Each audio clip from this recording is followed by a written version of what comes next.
Muchas gracias por su asistencia. Solamente una breve presentación del profesor Carlos Montoro para cederle la posta y luego tener algunos minutos para preguntas que imagino que seguramente van a haber varias. Bueno, Carlos Montoro es egresado nuestro, es economista de la Universidad del Pacífico y estudió su doctorado de Economía en el London School of Economics, lo cual también viene muy bien con la universidad, dado que tenemos ya el doble grado, como ustedes saben. Actualmente él se desempeña como director de estudios macrofiscales de la Secretaría Técnica del Consejo Fiscal, el equipo técnico que provee el soporte al Consejo Fiscal en materias de su competencia. Previamente, Carlos fue director de estudios económicos del Fondo Latinoamericano de Reservas, el FLAR, y economista senior de la Oficina de Representación para las Américas del Banco de Pagos Internacionales, el BIS, por sus siglas en inglés, entre 2010, 2014, 2015. Y desempeñó varios cargos previamente en el Banco Central de Reserva, ¿no? Desde el 95 hasta el 2010. Además de ejercer la docencia en distintos cursos de macroeconomía, métodos numéricos y matemáticas, debo decir en diversas universidades, pero principalmente en la Pacífico. Tuve el gusto de invitarlo a ser, creo que el primer profesor, ¿no es cierto?, del grupo de la maestría en Economía, cuando lanzamos la maestría en Economía hace 8 o 9 años ya acá en la universidad. Carlos dictaba el curso de Matemáticas Avanzadas, ¿no es cierto? Y bueno, sus temas de interés en investigación son política monetaria y fiscal, estabilidad financiera, política macroprudencial y modelación macroeconómica. Entonces, sin más, dejo a Carlos para que nos haga una presentación de entre 40 y 45 minutos sobre las nuevas reglas fiscales y después, como les digo, abrimos el espacio para las preguntas de ustedes. Carlos, por favor. ¿Qué tal? Buenas tardes. Bueno, es un gusto estar acá. Acá veo varias caras conocidas, alumnos míos. Es un gusto estar acá en la universidad y también colegas. Como ustedes sabrán, el año pasado, en diciembre, como parte de los decretos legislativos que sacó el gobierno, se cambiaron las reglas fiscales. El Consejo Fiscal emitió opinión acerca de este cambio, y lo que les voy a presentar el día de hoy es básicamente la opinión del Consejo y el análisis que hicimos en la Secretaría Técnica del Consejo Fiscal acerca de este cambio de reglas. Mi presentación básicamente tiene 4 puntos. Primero les quiero hablar acerca de qué cosa es el Consejo Fiscal. Después creo que es importante entender qué son las reglas fiscales y para qué sirven. Y antes de hacer la evaluación, entender qué consideraciones y dilemas en el diseño de reglas fiscales se deben tener para una economía como la peruana. Y finalmente la evaluación que les comento. ¿Qué es el Consejo Fiscal? Bueno, el Consejo Fiscal del Perú es una institución fiscal independiente. Este tipo de instituciones lo que hacen es evaluar el desempeño de la política fiscal en términos de estabilidad macroeconómica y también en términos de sostenibilidad fiscal. En el mundo hay actualmente alrededor de 40 consejos fiscales. El primer consejo fiscal se estableció en Holanda en el año 45. En la región hay consejo fiscal también en Chile. Recientemente, el año pasado, se instauró uno en Paraguay. En Europa, los últimos años también ha habido un boom de nuevos consejos fiscales a raíz de la crisis de deuda y de política fiscal que hubieron en estos países, ¿no? En el caso del Perú, el Consejo Fiscal se estableció en el año 2013, pero inició sus funciones el año pasado, a inicios del año pasado. Es una comisión autónoma adscrita al Ministerio de Economía, cuyo objeto es contribuir al análisis técnico independiente de la política macrofiscal. ¿Qué hace el Consejo Fiscal? Básicamente emite opinión en 4 temas. La modificación e incumplimiento de las reglas fiscales. Entonces, en este mandato es que el Consejo Fiscal ha emitido opinión. También las proyecciones fiscales del marco macroeconómico multianual. Estas proyecciones son importantes porque son las proyecciones con las que se hace el presupuesto. También la evolución de la situación de las finanzas públicas y la metodología para el cálculo de las variables estructurales, las cuentas estructurales, que voy a explicar en un momento a qué me refiero con cuentas estructurales. Bueno, el Consejo Fiscal tiene 5 miembros. está dirigido por su presidente, el profesor Waldo Mendoza, profesor de Economía de la Universidad Católica, y quien fue elegido por 4 años. También son miembros Carolina Trivelli y Eduardo Morón, que fueron elegidos por 3 años, Javier Escobal y Alberto Pascofont por 2 años. Eduardo Morón y Alberto Pascofont son nuevos miembros que entraron hace unos meses en reemplazo de Richard Webb y Claudia Cooper, que ellos dejaron el consejo por otras funciones que estaban tomando. Por ejemplo, Claudia Cooper es la actual viceministra de Economía, ¿no? Los miembros del Consejo Fiscal son elegidos por periodos de 4 años, pero inicialmente han sido elegidos de esta forma escalonada para que su nombramiento no coincida exactamente con el ciclo político, ¿no? El Consejo Fiscal es el directorio de esta institución y tiene una secretaría técnica que le da soporte administrativo y técnico a sus funciones. En esta Secretaría Técnica está la Dirección de Estudios Macrofiscales, que es la que yo dirijo, que básicamente hacemos el análisis y soporte técnico a los comunicados que ellos emiten, y hacemos también investigación en temas macrofiscales. Y bueno, como el Consejo Fiscal tiene como objetivo contribuir con el análisis técnico independiente de la política macrofiscal, es por esta razón que también estamos promoviendo la investigación tanto dentro del Consejo como fuera del Consejo. Es por esta razón que estamos, a partir de este año, estamos abriendo un concurso de investigación en temas macrofiscales, básicamente macroeconomía aplicada a política fiscal, en 2 categorías, una para economistas jóvenes de último año de la carrera hasta haber egresado en los últimos 2 años, y economistas un poco más senior, digamos, hasta 35 años, de haber egresado 2 años la carrera. Estamos lanzando esta convocatoria el 1 de junio y tienen para presentar sus trabajos hasta el 15 de diciembre, ¿no? Acá está la página web.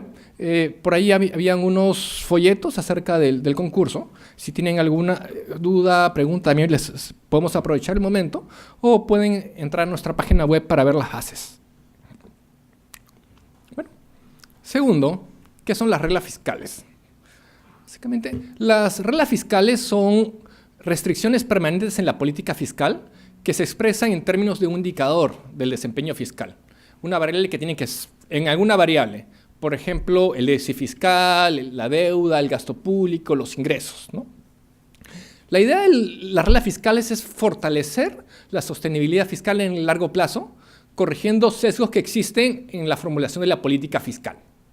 ¿Qué es un sesgo fiscal? Básicamente es la tendencia de los gobiernos a generar déficits para satisfacer objetivos políticos. Hay distintas causas de sesgos fiscales. Por ejemplo, tenemos la priorización de objetivos de corto plazo en desmedro de aquellos de largo plazo, ser cortoplacistas. También la inconsistencia temporal en el diseño de políticas fiscales. Inconsistencia temporal es un término muy conocido en política económica. Lo hemos visto ahora, por ejemplo, en el caso del fenómeno del Niño. Un ejemplo de inconsistencia temporal es el siguiente. Tenemos familias que ubican sus casas en los lechos de los ríos, ¿no? Y una de las razones detrás de eso es que saben que hay un seguro implícito que si pasa algo, hay una inundación, el gobierno los va a apoyar, ¿no? Si el gobierno no prometiera no ayudarlos cuando sucede la inundación y pierde sus casas, básicamente tendría menos incentivos a ocupar esos espacios. Pero una vez que sucede el evento, es muy costoso políticamente no ayudarlos, ¿no? Entonces, ex ante ya se sabe que esa política no va a funcionar porque es inconsistente temporalmente, ¿no? Lo mismo se puede ver en política monetaria, en política fiscal, en impuestos, ocurre este problema. Entonces, tener reglas de un cierto comportamiento te restringen la forma de hacer la política. También tenemos, entre otros factores, el ciclo político. Por ejemplo, el hecho de que en episodios de elecciones se tiende a gastar más. El efecto voracidad en periodos de bonanza. Por ejemplo, en una época de bonanza, de un boom, un boom de precios de commodities, hay competencia por usar esos recursos. Y finalmente lo que se encuentra es de que a veces se usa inclusive más, se pide más recursos para usarlos de los que existen, ¿no? Es un efecto voracidad. Y también tenemos la presión de lobbies, entre otros grupos de poder que pueden generar presiones en el presupuesto y en el uso de recursos. Bueno, ¿Qué consideraciones y dilemas se deben tomar en cuenta para el diseño de reglas fiscales en una economía como la peruana? Principalmente es la dependencia, tanto económica como fiscal, a los recursos naturales. Las exportaciones de materias primas, commodities, en la economía peruana es muy importante. Por ejemplo, acá les muestro información de las Naciones Unidas. Para el caso del Perú, las exportaciones de commodities fueron poco más del 70% para ese año. Si comparamos esas economías emergentes, es la segunda con mayor participación después de Rusia y muy cerca de Colombia y Chile, ¿no? Como sabes, exportamos cobre, oro, plata, varios minerales y también hidrocarburos, ¿no? Como gas. Y un problema que tenemos con esta dependencia es de que también el precio de los commodities es muy volátil. Esta línea negra, por ejemplo, les muestra la variación porcentual del índice de precios de exportaciones. Tenemos el caso que en el 2008 cayó alrededor de 30% y el año siguiente subió 50%, ¿no? Esta sombra es la desviación estándar de un rolling de ese índice de precios, que es bastante alta, llega a ser 30%. Esa volatilidad en el índice de precios de exportaciones se transfiere también a la recaudación. Por ejemplo, en el año 2008, 2007, la recaudación asociada a recursos naturales fue alrededor de 20% de toda la recaudación. Para el año pasado, 2016, esto ha sido menos de 4%, ¿no? O sea, esta dependencia se transfiere no solo en volatilidad de los ingresos, sino también en volatilidad del producto. Entonces, las reglas fiscales deberían tomar en cuenta esto. Entonces, hay distintos tipos de reglas fiscales. Acá les pongo algunos ejemplos de las principales reglas y dependiendo de cómo se diseñen, ayudan a corregir algunos sesgos. Tenemos, por ejemplo, reglas al déficit, límites a la deuda, límites al gasto, que estos tipos de reglas ayudan a la consolidación fiscal, por ejemplo, a mantener los niveles de deuda en niveles bajos. También tenemos reglas de ingresos, que consisten, por ejemplo, en metas en ingresos o condiciones para usar los ingresos en solo ciertas cosas, ¿no? Y tenemos también las reglas estructurales, que les quiero hablar un poquito al respecto. Las reglas estructurales se basan en la estimación del déficit estructural, las que ayudan básicamente a hacer una política contracíclica o acíclica, evitar la prociclicidad, y ayuda a ahorrar en periodos de bonanza. ¿Qué es una regla estructural? Les muestro, ustedes conocen las fluctuaciones del PBI. Sabemos que el PBI crece alrededor de una tendencia, tiene varios nombres, por ejemplo, producto potencial, y una regularidad acá en Perú y en el resto del mundo es de que existen fluctuaciones económicas. Hay periodos en que el producto crece por encima de la tendencia o del potencial y hay periodos en que se crece por debajo, ¿no? Tenemos periodos de auge y periodos de recesión. Y también esos periodos de auge y recesión se transmiten a los ingresos públicos. Entonces, si tenemos, por ejemplo, una regla que sea un límite al déficit, en un periodo de auge, como los ingresos crecen por encima de su tendencia, eso permite que se gaste más. Es una política expansiva, básicamente de cumplir esa meta, y hace que la expansión cíclica del producto por ese impacto fiscal sea mayor. Entonces, en un auge, tienes más ingresos, se gasta más y el producto crece más. Y sucede lo contrario en la recesión. Caen los ingresos, se gasta menos y se contrae el gasto y el PBI se contrae, ¿no? Esa es una política procíclica. En el caso de una regla estructural, lo que se hace es ajustar las cuentas fiscales por ese efecto transitorio de los ingresos. Se hace un ajuste, por ejemplo, en un periodo de auge, se elimina esos ingresos extraordinarios que se reciben, no se consideran para contabilizar el déficit y viceversa. En un periodo de recesión, los ingresos estructurales son mayores a los observados, básicamente porque se usa una tendencia de largo plazo para estimar. Por ejemplo, en el caso del Perú se usa estimaciones de los precios de exportaciones, se hace una estimación del precio de mediano plazo, y en el caso del PBI también se hace una estimación del PBI potencial. Y acá les muestro, por ejemplo, la última estimación del MEF acerca de las cuentas estructurales. Estas barras azules es el déficit observado. Por ejemplo, en la época del boom de commodities 2007-2008, tenemos que el resultado económico observado era mayor que el estructural, básicamente porque teníamos ingresos fiscales extraordinarios que eran transitorios. Y actualmente tenemos la figura contraria. 2015-2016, el déficit fiscal es mayor que el déficit estructural. ¿Por qué? Porque acá estamos contabilizando unos ingresos de mediano plazo que son mayores a los que se observan. Hay una caída transitoria que básicamente que no se debería contar cuando ves los ingresos estructurales, ¿no? Entonces, la recomendación de política es distinta.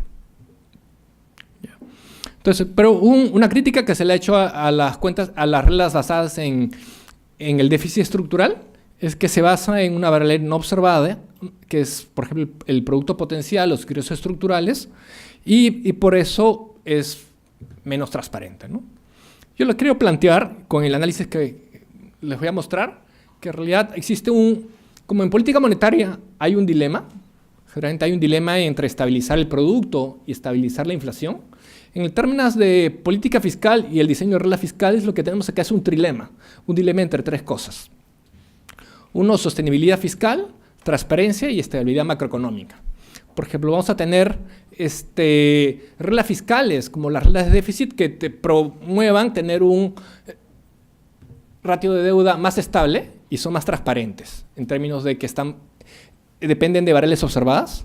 Y tienes reglas como las estructurales, de que al eliminar esos factores transitorios, promueven la estabilidad macroeconómica al promover que haya una política que no sea procíclica, ¿no? Entonces, lo que tiene que hacer acá el policymaker, elegir entre estos objetivos.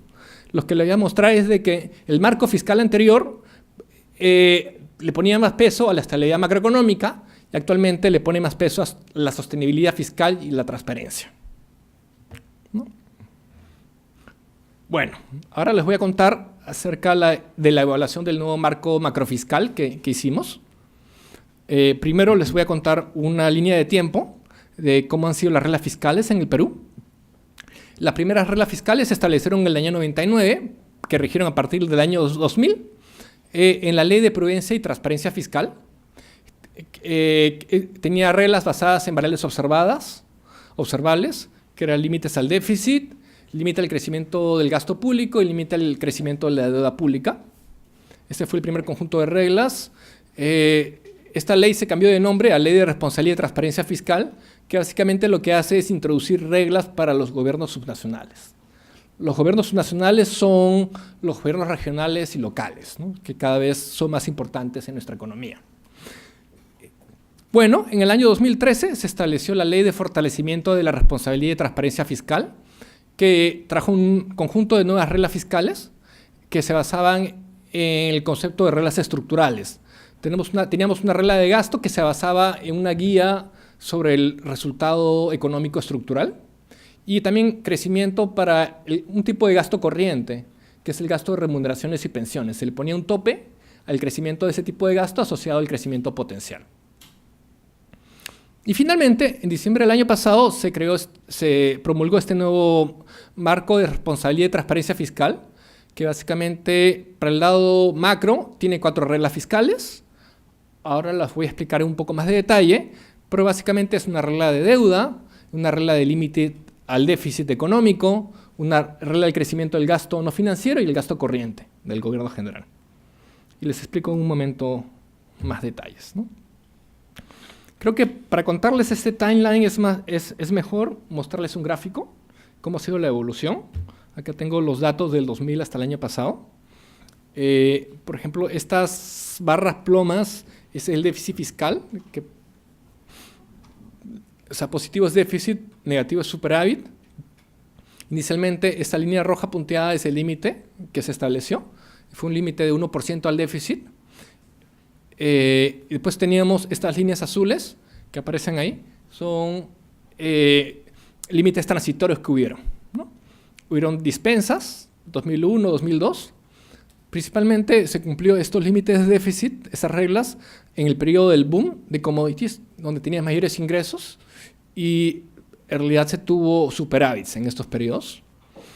Y en el 2015 o 2016 entró a funcionar esta regla estructural, eran límites al déficit estructural, Básicamente, acá muestro cómo fue la evolución. Pero básicamente, esto se complementaba con unas reglas de gasto. Ese es un poco complejo también.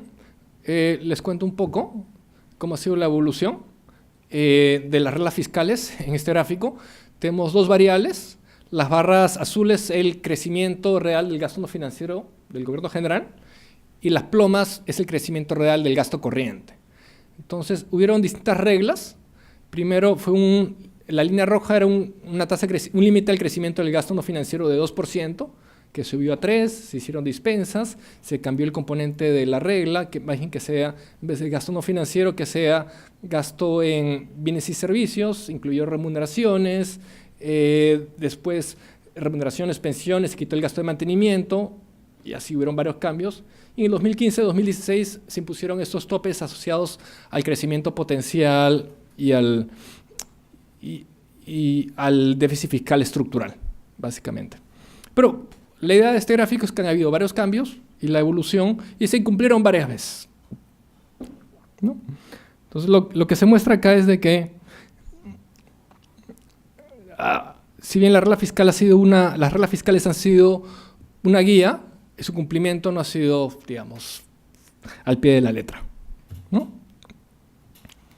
Entonces, ¿qué tenemos? En diciembre se publicaron dos decretos legislativos, el 1276 y el 1275. El primero establece las reglas fiscales para el sector público no financiero, y el segundo, las reglas fiscales para los gobiernos subnacionales. El objetivo de este nuevo marco macrofiscal es establecer un marco fiscal prudente, responsable, transparente y predecible, que facilite el seguimiento y rendición de cuentas de la gestión de las finanzas públicas y que permita una adecuada gestión de activos y pasivos bajo un enfoque de riesgos fiscales, ¿no? Algo importante acá es que se buscaba que facilite el seguimiento y rendición de cuentas, ¿no? Por eso tenemos 4 reglas macrofiscales que serán vigentes a partir del 2018 y 2 reglas para los gobiernos subnacionales que son aplicables a partir de este año, ¿no? Yo me voy a enfocar en las reglas macrofiscales. Por falta de tiempo no voy a hablar de las subnacionales, pero si gustan, si tienen algunas dudas, podemos hablar después de la presentación. ¿Cuáles son las reglas?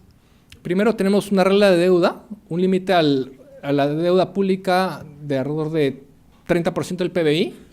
El ratio de deuda para el año pasado está en alrededor de 24% del PBI. Y se le incluye también un 4% adicional en el caso de volatilidad financiera. Por ejemplo, una depreciación fuerte del tipo de cambio, como la deuda está denominada buena parte en dólares, haría que exógenamente suba el nivel de deuda. Se está considerando una cláusula de escape que permitiría poder superar ese nivel. Una regla de resultado económico, una regla de déficit, se le pone un límite de 1% al déficit fiscal. Esto es este es un límite, pero también se estableció una senda de convergencia. Para este año el límite es 2.5 y va bajando hasta llegar al año 2021 a un déficit de 1%, ¿no? Y como ustedes sabrán, recientemente el gobierno ha enviado un proyecto de ley al Congreso cambiando esa senda de déficit y aumentando el déficit para todos los años para financiar el costo de la reconstrucción por el fenómeno del Niño, ¿no? Pero todavía no ha sido aprobado, ¿no? Pero se espera que la senda del déficit sea un poco más alta, ¿no?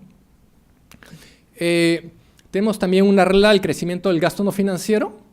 Tiene una fórmula que para el cálculo se basa en el crecimiento del PBI pasado y futuro proyectado, que en la práctica más un punto porcentual.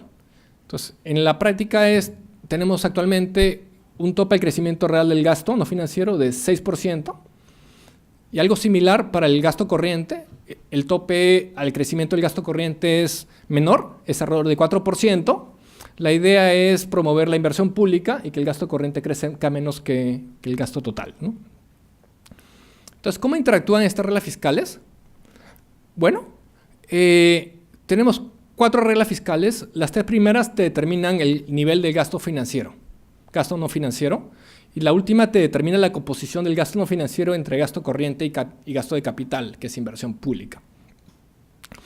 Entre estos 3 primeros, lo que tenemos es, bueno, si estamos alejados de la regla de deuda, tenemos un nivel, digamos, de deuda de bajo, con un cierto margen. En realidad es una regla que en este momento, como se dice en economía, es no binding, ¿no? Es una regla que actualmente no es válida, pero hay que tomarla en cuenta que se cumpla más adelante. Entonces, básicamente tenemos estas dos reglas. Como les hablaba hace un momento, una regla de límite al déficit es procíclica. Básicamente, cuando suban los ingresos, se gastaría más, cuando bajan los ingresos, se gasta menos. Por esa razón que se incluyó el tope de crecimiento del gasto, la idea era limitar la prociclicidad en periodos de auge. Si suben los ingresos, básicamente el gasto puede crecer, pero hasta un tope, ¿no? Lo que hicimos en la Secretaría Técnica es analizar esto con un poco más de detalle. Por ejemplo, planteamos un modelo para analizar las interacciones que habían de estas reglas. Hicimos también un poquito de análisis ahí contrafactual. Tenemos un modelo, en la presentación hay unas ecuaciones principales, el paper está publicado en nuestra página web. Es una economía muy sencilla, las principales interacciones macrofiscales, ingresos que dependen del crecimiento del PBI, de los precios de commodities, el gasto público depende de la regla fiscal, tienes la dinámica de la deuda, etc. Captura las principales interacciones económicas necesarias para analizar esto, ¿no? Entonces hacemos un ejercicio contrafactual. ¿Cómo sería la dinámica del PBI bajo distintas reglas fiscales? Entonces, por ejemplo, este modelo lo estimamos por GMM para Perú y después cambiamos la regla fiscal y encontramos estos resultados en términos de volatilidad del crecimiento del PBI, del gasto público y del ratio de deuda pública. En particular, encontramos, por ejemplo, una regla de límite al déficit te genera una volatilidad, por ejemplo, de 7,9, del gasto público de 16,6 y una volatilidad del ratio de deuda pública muy pequeña, casi no cambia. Si cambiamos más bien a una regla de déficit estructural, el gasto público es acíclico, no cambia, es fijo. Como se disminuye la prociclicidad, el PBI fluctúa menos, ¿no? La volatilidad del PBI cae a menos de la mitad, pero el ratio de la deuda pública se hace mucho más volátil, ¿no? En el caso de una regla de límite de crecimiento del gasto, es muy similar, básicamente está calibrada de la misma forma, te da los mismos resultados que una regla de resultado económico estructural. Y si calibramos ese tipo de reglas, como el nuevo marco macrofiscal, que es una combinación entre límites al déficit y límites al crecimiento del gasto, tenemos un caso intermedio entre estos dos. El gasto público fluctúa un poco, menos que teniendo solo la regla de límites al déficit. El PBI fluctúa menos que bajo la regla de límites al déficit, pero más que en el resultado estructural, y la deuda pública se hace un poco más estable, ¿no? Básicamente es que se está capturando ese tope que te limita la prociclicidad en el gasto público. Otro análisis que hemos hecho es, bueno, esto es un modelo, es una caja, un experimento, vemos en todos los escenarios, vemos qué pasaría en el corto plazo al cambiar el marco macrofiscal, el cambio de las reglas fiscales. Y, por ejemplo, a la mano derecha les mostramos, según las últimas proyecciones que hubieron del marco macroeconómico del año pasado, un escenario de riesgos, un escenario recesivo y de auge, de aplicar las reglas fiscales pasadas y las nuevas reglas fiscales, ¿no? En el marco fiscal anterior, hubiéramos tenido que en un escenario recesivo, la deuda hubiera superado el límite de 30%, ¿no? Por ejemplo, lo que hace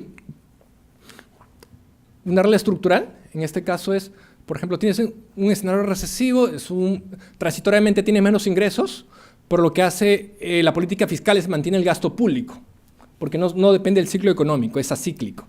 Entonces, todo eso es acumulado por la deuda pública. La deuda pública aumenta porque sigues gastando lo mismo, no te contraes, ¿no? En el caso de acá, en el nuevo marco macrofiscal, lo que está pasando es de que si tienes un escenario recesivo, la política fiscal va a tener que contraerse, el gasto público va a tener que contraerse, y por eso no se acumula tanto deuda, ¿no? Tienes ahí un estabilizador de la deuda. Entonces, por eso se puede decir de que el nuevo marco macrofiscal, si bien puede aumentar la prociclicidad en periodos de desaceleración, hace que sea más probable que mantenga su nivel de deuda, digamos, estable. Pero, ¿de dónde salió ese límite de deuda pública? ¿Por qué 30% de deuda pública? ¿Por qué no 100%? ¿No? Creo que es una pregunta que vale la pena hacerse. ¿Cuál es un nivel de deuda pública apropiado para una economía como la peruana? Si tenemos un límite de deuda pública muy bajo, básicamente eso puede restringir demasiado la política fiscal. Pero si es un límite demasiado alto, al final lo que genera es de que se pierdan, se empeoren las calificaciones de riesgo y tengamos un mayor costo de financiamiento y al final no se pueda hacer la inversión que uno quiere, ¿no? Entonces, acá siempre hay un trade-off, ¿no? En el caso del 30%, es un 30% que viene heredado del marco anterior. Básicamente lo habían estimado como a través de un escenario de tensión, ¿cuál sería lo peor que puede pasar en términos de deuda? Y pongamos ese límite, ¿no? Se hizo un escenario de tensión. Actualmente el nuevo escenario de tensión es un escenario demasiado suave. Básicamente lo que probamos, inclusive en el otro, es de que es bastante probable llegar a ese límite. En el Consejo Fiscal, en la Secretaría Técnica, con otros autores, lo que hicimos un paper también analizando esto, analizando cuánto debería ser un límite de deuda apropiado para Perú. Para contarles un poco la metodología, lo que analizamos los determinantes, por ejemplo, de la respuesta, cómo responde el sector público para ajustar la política fiscal para evitar que la deuda se acumule, y también estimamos cómo responde el costo de la deuda, el pago de intereses, por ejemplo, a aumentar más deuda. Si se aumenta la deuda, el costo comienza a crecer exponencialmente, ¿no? Y también tenemos en cuenta la incertidumbre y la volatilidad macro para estimar con todos estos factores un límite de deuda, ¿no? Y con esto estimamos un límite de deuda que para Perú está en alrededor de 40% del PBI. Para otras economías, por ejemplo, de la Alianza del Pacífico, este límite para Chile está en alrededor de 18%, para Colombia en 50% y México 55%, ¿no? Pero lo importante no solo es el nivel del límite, sino cuánto espacio fiscal tienes. Para el año pasado, que el ratio de deuda pública de Perú está en alrededor de 23%, nos da un espacio fiscal de alrededor de 17 puntos del PBI. Mucho mayor que el resto de países en la Alianza del Pacífico, que está en alrededor de 1 nada más, que es prácticamente 0. Usando el dato de deuda del año pasado, ya 2016, nos sale, por ejemplo, que en Chile y México ya tienen espacio fiscal negativo, ¿no? Y eso también está acorde con las revisiones de los ratings que ellos tienen. En el caso de Colombia, ellos han mejorado un poquito, nosotros tenemos alrededor de 16%, ¿no? O sea, esta investigación nos indicaría que habría un poco más de espacio para tener un poco más de deuda. Bueno, entonces, creo que una última pregunta es si el nuevo marco macrofiscal facilita el seguimiento y la rendición de cuentas, como se buscaba como el objetivo. Acá hay varios peros, ¿no? Primero, si las interacciones que les comentaba acerca de la regla fiscal es complejo, es difícil saber ex ante cuál es la regla fiscal que vale. No es que el nuevo marco macrofiscal sea más sencillo, no encontramos que sea más sencillo que el anterior. Y aparte también para poder evaluar las ganancias en términos de seguimiento y rendición de cuentas del nuevo marco macrofiscal respecto al anterior, hay que entender y analizar con qué precisión se pueden estimar los ingresos estructurales. Si los ingresos estructurales se pueden estimar con cierta precisión, en realidad sí hay ganancias de usar una regla estructural. Si es muy difícil estimar los ingresos estructurales, básicamente la respuesta es no hagas eso porque te vas a equivocar, ¿no? Entonces, pero entonces la pregunta es, ¿cómo evaluar la precisión de la estimación de los ingresos estructurales si es algo que no observas, ¿no? Es una regla inobservable. Bueno, una forma que lo hicimos es usar la estimación en tiempo real. Por ejemplo, estimemos las cuentas estructurales para la información que tengamos, información pasada, usando la información que era disponible en cada momento del tiempo. Por ejemplo, para el 2007, usando la información que tenemos en ese año, 2008, etc. Y cerramos al 2015 y reestimamos esto, lo comparamos contra la última información disponible, asumiendo que esa es la información observada. Encontramos esto. Por ejemplo, las barras plomas son los errores en la estimación de los ingresos estructurales y las comparamos con los errores de estimación en los ingresos observados. Lo que encontramos es, básicamente, de que los errores en la estimación de los ingresos estructurales no son mayores a los observados, más bien tienden a ser menores a la estimación de los ingresos observados. O sea, y además que buena parte de esos errores están explicados por errores en la estimación del crecimiento del PBI, ¿no? Entonces, acá básicamente no es un problema solo de la metodología, sino también de las proyecciones. Esos errores en las estimaciones se transmiten también en la estimación de los ingresos estructurales y también en los observados, ¿no? Entonces, un poco el mensaje de esto es, tienes que sincerar las proyecciones para que puedas hacer también una buena recomendación de política, ¿no?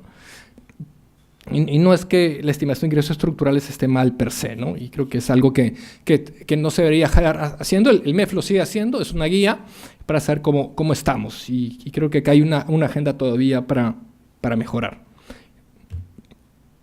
Entonces, finalmente, las principales conclusiones que hemos tenido de esos trabajos son las siguientes.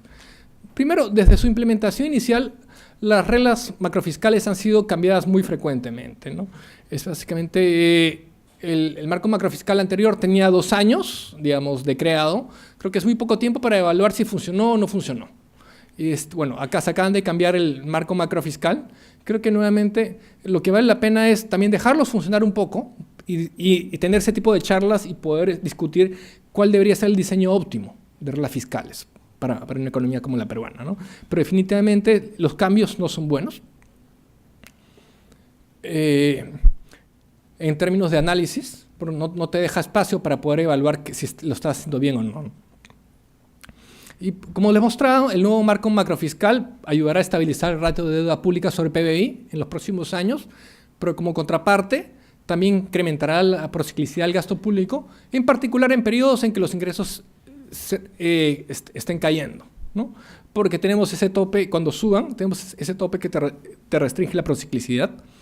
Y también respecto a las ganancias en términos de facilitar el seguimiento de la rendición de cuentas en la gestión de las finanzas públicas, creo que la respuesta de las ganancias no es clara. Yo creo que primero hay que tomar en cuenta la complejidad de aplicar el nuevo marco macrofiscal, no es que tampoco te facilite la rendición de cuentas, y también hay que entender con qué precisión se pueden estimar los ingresos estructurales. Creo que por ahí es donde tenemos que mejorar y por ahí es donde con esos ojos hay que evaluar las ganancias también del nuevo marco macrofiscal. Esto sería la parte de mi presentación.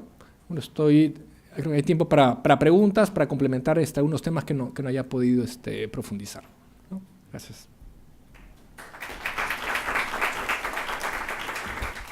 Hay espacio para todas las preguntas del público. Por favor, si tienen preguntas, van levantando la mano y Carlos las va resolviendo.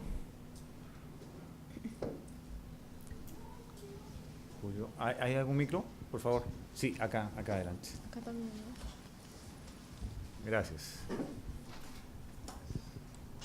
Hola, buenas tardes. Muchas gracias por tu presentación. En algún momento leí acerca de unas sanciones en el caso que hayan incumplimiento de las reglas. ¿Podrías un poco ahondar en qué consisten y si esas sanciones son determinadas de tal manera que no se vuelvan a repetir el incumplimiento? Sí, acumulamos algunas preguntas. Ya, ¿vas a tomar nota? Te olvidas, ¿no? Ok, juntamos algunas preguntas atrás. Ok, primero aquí y después Noelia, ¿no? Dale, Antonio. ¿Qué tal, Carlos? Gracias por tu tiempo. Tenía un par de preguntas. La primera es si nos puedes contar un poco sobre el tema de las reglas relacionadas a la descentralización fiscal, que hubieron experiencias como Argentina, donde hubo toda una serie de problemas, y cómo eso se ha solucionado en el caso peruano, o se está intentando solucionar. Y lo otro es si nos puedes contar un poco, a la hora que calculaste el espacio fiscal, vi el gráfico que Perú tenía creo que 17 puntos, y los otros 3 países tenían un solo punto.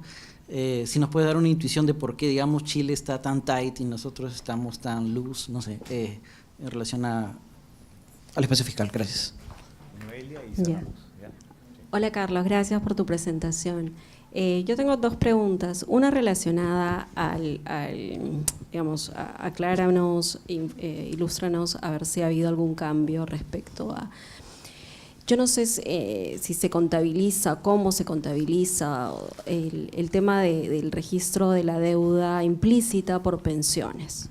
¿Por qué te pregunto eso? Porque generalmente estos ratios de deuda pública sobre PBI y las reglas fiscales asociadas a ese ratio contabilizan lo que es deuda, ¿no?, por bonos o por instrumentos, digamos, que uno puede observar.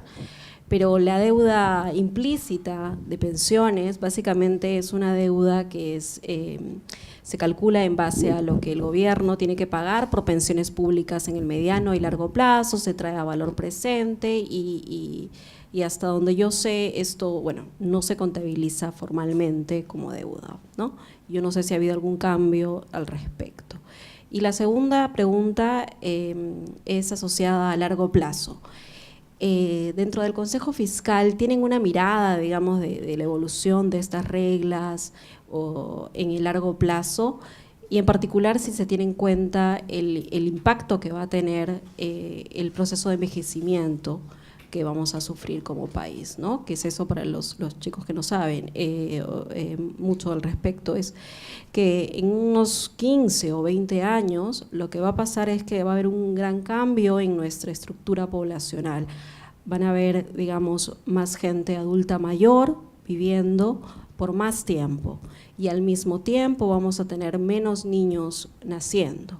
Y por lo tanto va a cambiar nuestra estructura de masa digamos, de trabajadores. Y eso va a tener un impacto no solamente en la estructura de la fuerza laboral, sino también en la estructura de gastos públicos, tanto por el lado de provisión de servicios públicos de salud, como gastos de pensiones, y también, bueno, por ingresos fiscales, ¿no? Bueno, a ver, tengo acá apuntadas algunas de las preguntas. Respecto a las sanciones, es en particular acerca de las reglas subnacionales. No hay sanciones para las reglas del sector público no financiero, aparte de las reputacionales, ¿no? O sea, lo que hace el gobierno, por ejemplo, ahora el día 31 publica lo que llama la Declaración de Cumplimiento de la Responsabilidad Fiscal, que es un informe que saca el MEF, que se publica en su portal, del cual también el Consejo Fiscal emite opinión. Básicamente se va a contar acerca del cumplimiento o no cumplimiento de las reglas fiscales y se emiten también recomendaciones. El Consejo Fiscal va a opinar. O sea, es como en el caso de la meta de inflación. Si es que no cumples la meta, el problema es reputacional. En el caso de los subnacionales, sí aquí hay un problema de principal agente, ¿no? Y atomizado. ¿Cómo le da los incentivos a cada gobierno subnacional a que cumplan las reglas fiscales? Básicamente se les da hay una especie de castigos, ¿no? Básicamente se les da menos recursos para unas cosas para motivarlos a que cumplan las reglas fiscales, que es una obligación. Voy a hablar un poco más al respecto, ¿no? Porque justamente me estaban preguntando de las reglas fiscales para los subnacionales. A ver, en el caso de ha habido un cambio en las reglas fiscales de las ecuaciones que les hablaba. Así que pueden darle una mirada. Ha habido un cambio en las reglas fiscales. Así había varias cosas. A partir de este año hay dos reglas fiscales. Una es una regla que limita el saldo de deuda de los gobiernos nacionales y otra es una regla de cuenta corriente, básicamente que te dice que los gastos corrientes no pueden ser mayores que los ingresos corrientes, ¿no? Ha habido reglas desde el año 2003, pero hay varios problemas en el cumplimiento. Por ejemplo, hay municipalidades que tienen ratios de deuda de 6 veces sus ingresos. Básicamente están quebrados, ¿no? Lo que se encontró, por ejemplo, cuando se analizaba la declaración de cumplimiento de la responsabilidad fiscal el año pasado, es que buena parte de esta deuda básicamente no era reconocida por las autoridades, digamos, gobiernos regionales, municipalidades, y venían de gestiones pasadas. ¿Qué pasaba? No pagaban SUNAT, no pagaban ESALUD, no pagaban FONAVI, no pagaban las AFPs. Por ejemplo, si bien es parte de los ingresos, digamos, de un privado, ¿no? Tú como empleado estás en una AFP, te debieron haber hecho tu aportación, no las pagaban, ¿no? Básicamente con eso se financiaba, ¿no? Ahí hay una deuda importante. Lo que se ha hecho un régimen de fraccionamiento y sinceramiento de esa deuda con la idea de que se reduzca, ¿no? En el caso de la otra regla, antes lo que había era una regla al crecimiento, un tope de crecimiento del gasto corriente, perdón, del gasto total de los gobiernos nacionales, que está asociado a una especie de crecimiento potencial, ingresos potenciales de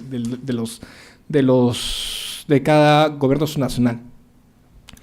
Pero esta regla también tenía un problema que te generaba incentivos perversos a no acumular, a no generar nuevos ingresos. Ahora, cuando es una regla de ahorro corriente, si tienes mayores ingresos, puedes gastar más. De la otra forma, básicamente, como se buscaba hacer contracíclico, básicamente si aumentabas más ingresos, eso lo puede gastar en la siguiente administración, ¿no? Eso es el cambio principal, ¿no? Entonces, lo que hay también están por publicar el reglamento de este marco de reglas. Se están incluyendo varias cosas nuevas, como por ejemplo semáforos de alerta sobre la situación de los gobiernos nacionales, pero creo que es muy interesante lo que se puede hacer. Creo que cuando hablen de investigar de temas, por ejemplo, de política fiscal, creo lo que se ha hecho muy poco todavía, y también porque creo que la información pública es limitada, es cerca de las finanzas de los gobiernos nacionales. Pero básicamente en Perú actualmente ya no puedes analizar la política fiscal si es que no analizas las finanzas de los gobiernos nacionales, que alrededor de 2/3 de la inversión pública es en los gobiernos nacionales y 1/3 del gasto corriente, ¿no? Para que se den cuenta de la importancia. En términos del espacio fiscal, me preguntaron un poco de la metodología. Creo que no tengo acá slides para mostrarlo, pero básicamente es el paper está disponible en nuestra página web. La idea es que uno estima los componentes que generan la evolución de la deuda. Por un lado es la política fiscal, estima cómo es la respuesta, el resultado primario a condiciones, por ejemplo, a un choque de precio de commodities, a un choque de fluctuaciones económicas, etcétera. Te da la idea de cómo responde la política fiscal. Y también tienes otro factor que te determina la acumulación de la deuda, que es el costo de financiamiento.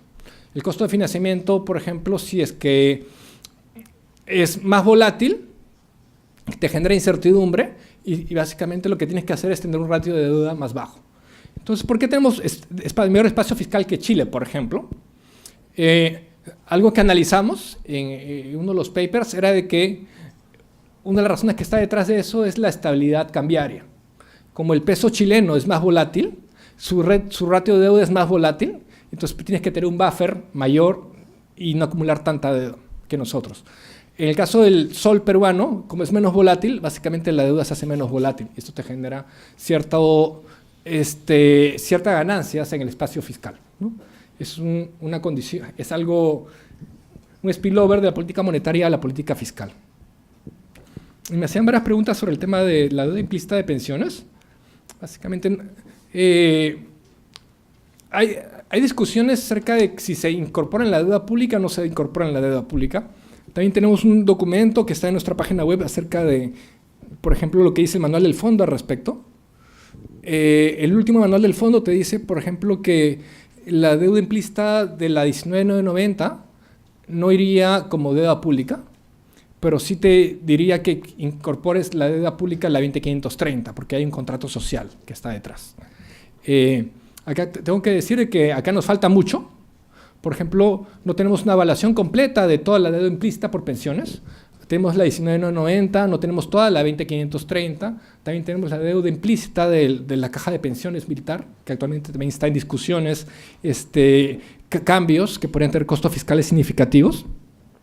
Acá nos falta información y es un problema también de qué pasa si nosotros ajustamos nuestras cuentas, pero no las ajusta el resto del mundo. No nos hacemos comparables también, ¿no? Creo que hay que tener cuidado al momento de analizar esto como una línea aparte también en el balance del sector público, porque digamos, si le subes esta deuda a tu nivel de deuda, vas a parecer que estás más endeudado que Brasil, ¿no? Y Brasil tiene de repente una deuda implícita mayor que nosotros, ¿no? Entonces, pero sí, efectivamente es una contingencia importante. En el Consejo estamos viéndolo con una perspectiva también de mediano o largo plazo, si nos interesa, y sobre todo teniendo en cuenta que estamos próximos a una reforma de la seguridad social en Perú, ¿no? En julio sacan un informe y probablemente esto va a tener costos, ¿no? Esos costos hay también que tenerlos, verlos con cuidado, porque todo lo que son reformas de pensiones son delicados. Un cambio pequeño hoy día puede tener un costo pequeño hoy día, pero puede tener un costo fiscal muy grande en el futuro. Entonces, todo eso hay que evaluarlo. Hay que evaluar también los riesgos asociados al envejecimiento poblacional, que lo vamos a tener. Entonces, hay que ser cuidadosos con ese tema. Sí.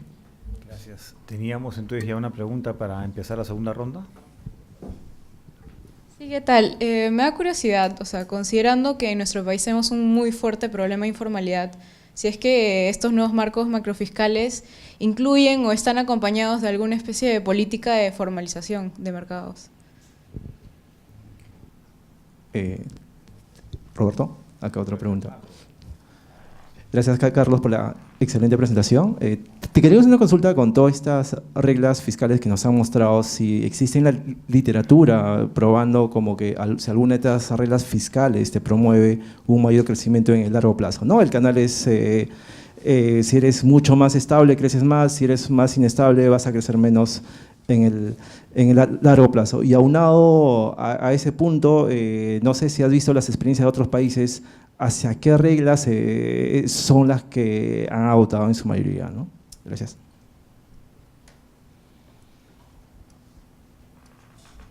¿Alguna pregunta adicional? Al fondo, por favor. Yo quería preguntar sobre la oportunidad de tener información y reportes sobre, en general, las reglas fiscales y cómo se están desempeñando, ¿no? Porque antes teníamos el informe macroeconómico multianual en abril y luego el revisado en julio, y ahora tenemos un informe un poco más light, digamos, ¿no? Y a pesar de que hay este segundo reporte que menciona sobre las reglas fiscales, siento como que se está poniendo menos información al público en general, ¿no? Sobre la información que puede ser sensible para un siguiente presupuesto público. Y nosotros en el país, el Perú no tiene un proyecto de presupuesto público que se publique antes de agosto, ¿no? En agosto ya te presentan el presupuesto al Congreso y ya tienes todos los supuestos macroeconómicos, pero previamente no tienes un presupuesto para ir analizando y viendo los comportamientos que tú estás mencionando, ¿no? Acabas de decir que, por ejemplo, los riesgos que existen alrededor de la deuda o los riesgos de cambio poblacional afectan a largo plazo las nuevas reformas sociales también, y eso se implementa finalmente en un presupuesto que nos enteramos todos en agosto, ¿no? Entonces quisiera saber, bajo tu perspectiva, tu opinión o del Consejo, qué tanto se está poniendo información para los diferentes analistas, ciudadanos y no ciudadanos que estudian estos temas, ¿no?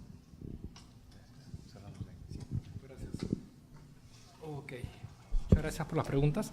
Respecto a la informalidad y las cosas que pueden hacer las reglas fiscales, no hay reglas fiscales que vean directamente este tema. Básicamente, estas son muy macro, asociadas a cómo es el tamaño de la torta que se va a usar, pero no te dice cómo la repartes. Por ejemplo, acá eso es un poco más micro, acerca del, por ejemplo, qué impuestos deberían ser los que fomenten a la formalización, ¿no? Pero nosotros nos manejamos en el tamaño de la torta en general. Cómo la distribuyen es otra pregunta, pero sí, por supuesto, es de interés de nosotros también. El Consejo dio algunos mensajes al respecto, por ejemplo, como mencionaba en el informe de actualización de proyecciones. El Consejo, un mensaje que tenía es que le parecía demasiado optimista las proyecciones de 5% para el 2019 en adelante, ¿no? Y el riesgo que puede generar esto son demandas sociales, porque si dices que vas a estar mejor de lo que realmente puedes estar, básicamente cuando sucedan las cosas vas a terminar creciendo menos, ¿no? Y hay muchas promesas que se hacen que no se pueden cumplir, ¿no? Y exacerbas. Creo que es mejor ser un poco más conservador al respecto, principalmente porque los efectos de las reformas estructurales toman tiempo. No necesariamente es que se vayas a ver en 2 o 3 años. Entonces, tienes ingresos, digamos, inciertos contra gastos que son ciertos que estás prometiendo, ¿no? Entonces, es la parte riesgosa. Efectivamente, el canal, la parte del diseño macrofiscal es menor volatilidad macroeconómica y si hay evidencia que una economía más estable ayuda también a generar, por ejemplo, inversión. Eso también tiene efectos en el potencial. Es el pequeño granito de arena que la política macrofiscal le puede dar al crecimiento, ¿no? Ese es un canal. La segunda pregunta era, perdón, ¿a dónde? ¿Qué tipo de reglas fiscales? Si me lo preguntabas hace un año, te hubiera dicho a cuentas estructurales, ¿no? Ahora, con lo de Perú que es un caso sui generis, no sé si esto sea transitorio y después. Lo que se ve es de que países que son dependientes de commodities tienden a usar reglas estructurales. México, Colombia, Chile, hasta el año pasado Perú, ¿no? Esto es un cambio, no sé si es un outlier o es un cambio en la tendencia, pero hay bastantes consideraciones que hay que tomar en cuenta, no solo las reglas fiscales, cuando es un país que es dependiente de commodities. Por ejemplo, también es importante la administración de esos ahorros. Por ejemplo, te puede generar un efecto de enfermedad holandesa si traes todo ese dinero a la economía, ¿no? Entonces, por ejemplo, tener fondos soberanos fuera, el caso de Noruega es, digamos, el caso más famoso. Básicamente es administrar esos recursos de forma tal de que no te genere, digamos, externalidades negativas dentro de la economía local, ¿no? Y también teniendo en cuenta que muchos de estos recursos son renovables, ¿no? Entonces, si te lo usas ahora, todos los recursos que le estás dejando para la siguiente generación, ¿no? Entonces, la idea es administrarlos sabiamente, ¿no? Acerca de la información. Bueno, sí, una cosa buena de este nuevo marco es que uno puede constatar, digamos, viendo las estadísticas del Banco Central, el cumplimiento de las reglas macro, ¿no? Porque es el resultado económico que sale todos los meses. Tiene este reporte que sale ahora en mayo, el partido del próximo año va a ser en julio, sobre el cumplimiento de las reglas fiscales, y adicionalmente hay un reporte trimestral. Pero creo que un problema que tiene la página web del MEF es que es difícil encontrar cosas. y un poquito el marketing de la información que tienen y publican. Yo particularmente antes de estar en el Consejo Fiscal no sabía que existían tampoco, ¿no? Pero hay unos reportes trimestrales del cumplimiento de reglas que publican y están por ahí y es difícil de buscar. Pero creo que lo más fácil es hacer un googlear. es mucho más fácil cumplimiento de reglas fiscales y te aparece el reporte trimestral.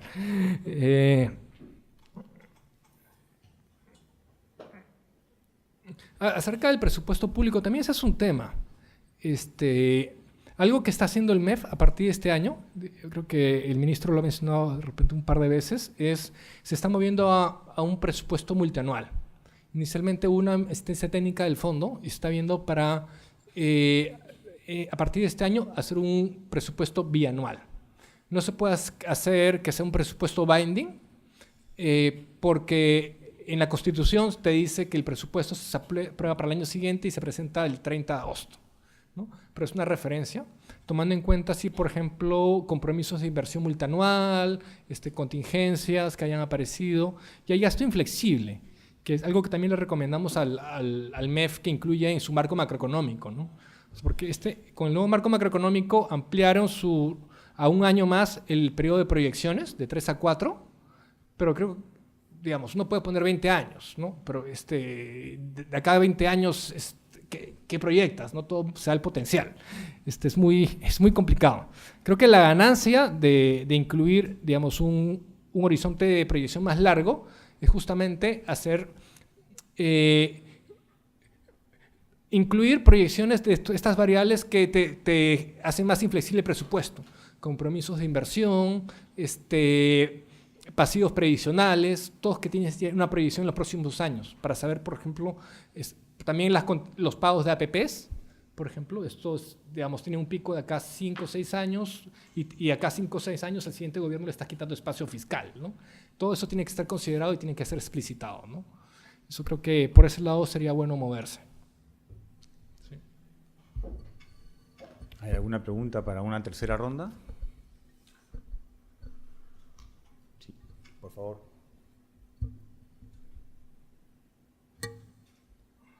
¿Alguien más va a querer preguntar o ya es mi turno?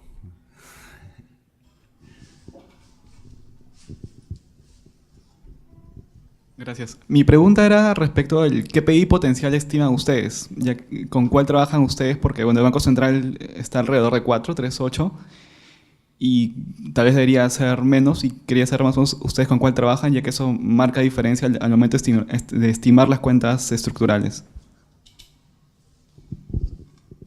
¿Otra pregunta?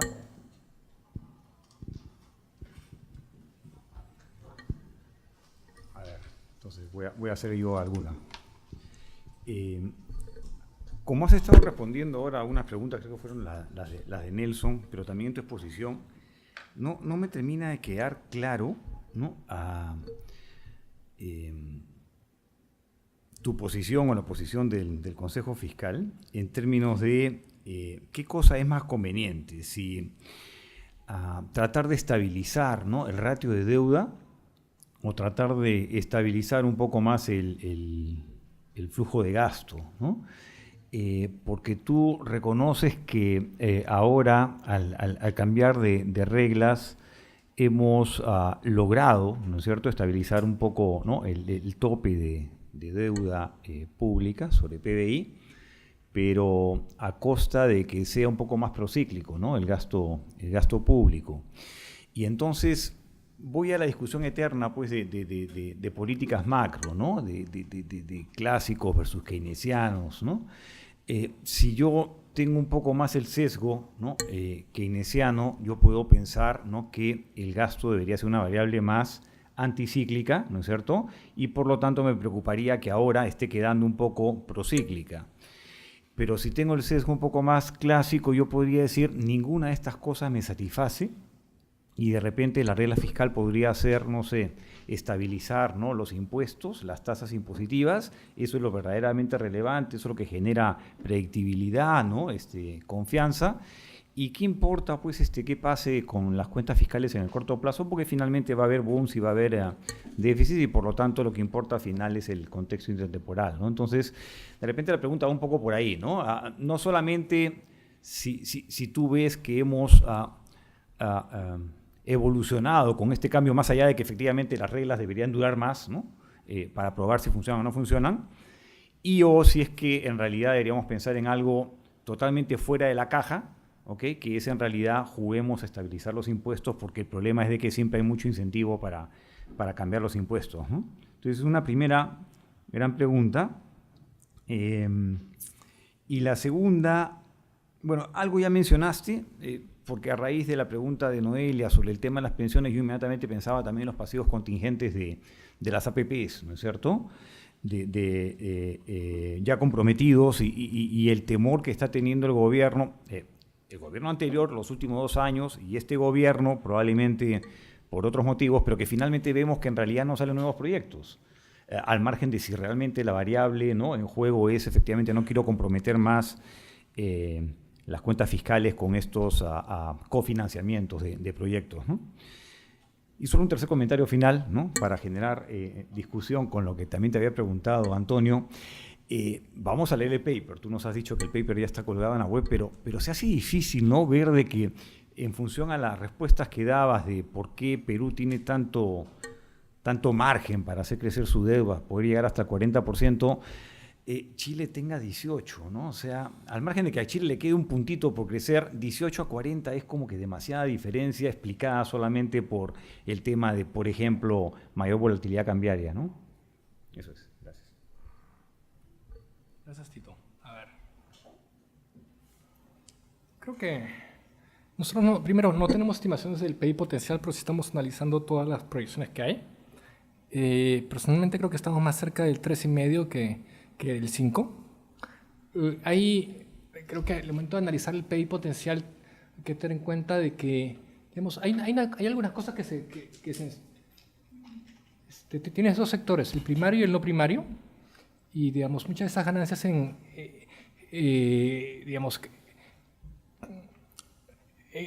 crecimiento del sector primario están asociadas, por ejemplo, a mayor demanda internacional, a cambio de precios relativos, etcétera, que cuando uno hace la contabilidad del crecimiento se confunde como crecimientos de productividad, cuando no lo son. Son otros factores exógenos que están rondando ahí, que te disfrazan un potencial más alto. En realidad, yo creo que uno debería hacer un análisis un poquito más fino y tratar de estimar potenciales, digamos, sectorialmente, por lo menos en estos dos grandes rubros, y tener una medida clara de exactamente qué es productividad cuando son otras cosas, ¿no? Habiendo dicho eso, por ejemplo, si uno estima, si le preguntas esto al Banco Central, digamos, hace 8 años, te decían, no, el potencial está alrededor de 5 o 6, ¿no? Sí, el fondo también, pero justamente por ese sesgo que está detrás. Hacemos el ajuste y digamos, nosotros hemos estado viendo un poco de filtros ahí sectorialmente si nos acercamos más cerca al 3,5, ¿no? Creo que es donde estamos finalmente convergiendo. Y la pregunta acerca de las reglas fiscales y cuál es la óptima. Primero, creo que hay que tomar en cuenta que, bueno, en términos de el gasto público tiene un factor, digamos, tiene multiplicadores que, digamos, son inclusive más fuertes que el de los impuestos, sobre todo el de la inversión pública es mayor que 1.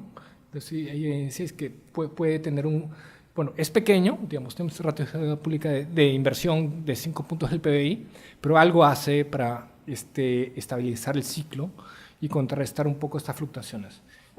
Yo personalmente sí considero que es útil tener una política contracíclica. Y acá creo que también hay un tema que vale la pena discutir acerca del diseño de las reglas, en particular las estructurales, porque hay, básicamente, para ser ministro de Economía con una regla estructural, tienes que tener, no sé, buen carácter, buenos nervios, ¿no? Para ambos lados, no sé cuál es peor. Por ejemplo, en el caso del boom, tenías a Velasco, el ministro de Hacienda de Chile, peleándose con todo el mundo porque le decían, cambia la regla fiscal, porque este boom es permanente, esta vez sí es permanente y tenemos que gastar. Mira, básicamente tienes deuda en cero, tienes un montón de activos y la gente se está muriendo de hambre, ¿no? Básicamente, por ese lado, tienes muchas presiones para gastar y por el otro lado también, cuando tienes la recesión y tienes la caída, es como les mostraba, al final con una regla estructural, lo que acumula todas esas desviaciones es la deuda pública, ¿no? También en la recesión, en esa caída, la deuda va a comenzar a subir y va a tener presiones de las calificadoras y todo el mundo acerca de, por ejemplo, para el gasto, ¿no? Entonces, es una pregunta, digamos, creo que es útil. Digamos, ex post, digamos, a Velasco a Chile le ayudó mucho haber ahorrado en las épocas del boom, cuando vino la crisis después del 2008. Un problema que hubo fue una política expansiva que duró demasiado, fue muy persistente, ¿no? Y ahora tienen problemas básicamente de deuda, no es tan alta como la peruana, digamos, tienen deuda neta negativa, pero acá, yendo a tu pregunta de los diferenciales, el tipo de cambio era una de las variables que explicaban esas diferencias. No tengo hicimos un grafiquito en el paper que explicaba uno a uno básicamente nuestros fundamentos contra los de Chile. El principal era del costo de financiamiento, pero también había una parte asociada también a la parte de que también diversificados estábamos. Por ejemplo, en el caso de Chile es principalmente un producto el que exportan, entonces los ingresos fluctúan más también, ¿no? Eso básicamente te dice también tienes que guardar un poco más, tienes que ser un poquito más prudente. En el caso de Perú, también a diferencia de Colombia, estamos más diversificados en nuestra canasta de exportaciones. Creo que también es otro factor. Digamos, son los principales factores, ¿no? Me preguntabas acerca de APPs. Bueno, creo que acá hay varias dimensiones, ¿no? Uno es, sí, efectivamente te genera pasivos contingentes que tienen que tomarse en cuenta. básicamente hasta cuánto puedas gastar. La AFP no es una panacea, no, tienes que tener un límite, la legislación peruana tiene un límite también. En cuanto a la exposición neta, ¿no? Básicamente gastos menos ingresos en valor presente, ¿no? Y ahora tienes el otro efecto, ¿no? Efectos básicamente de contratos mal hechos, problemas de corrupción que han trabado todo esto. Esa es otra pregunta, ¿no? Creo que vamos a otra dimensión que está fuera de las reglas fiscales. Creo que lo que hablamos hace un rato, básicamente, creo que lo que falta es analizar exactamente dónde está el cuello de botella para dar una prescripción, la prescripción correcta, donde tenemos que corregir el problema, ¿no? Creo que por ahí hay bastantes temas de investigación todavía para avanzar. Muchas gracias, Carlos. Justamente hablando de temas de investigación, como conversábamos antes del evento, dado que tenemos un público mayoritariamente estudiantes que el día de mañana van a hacer sus papers, ¿no? del IE, ¿no?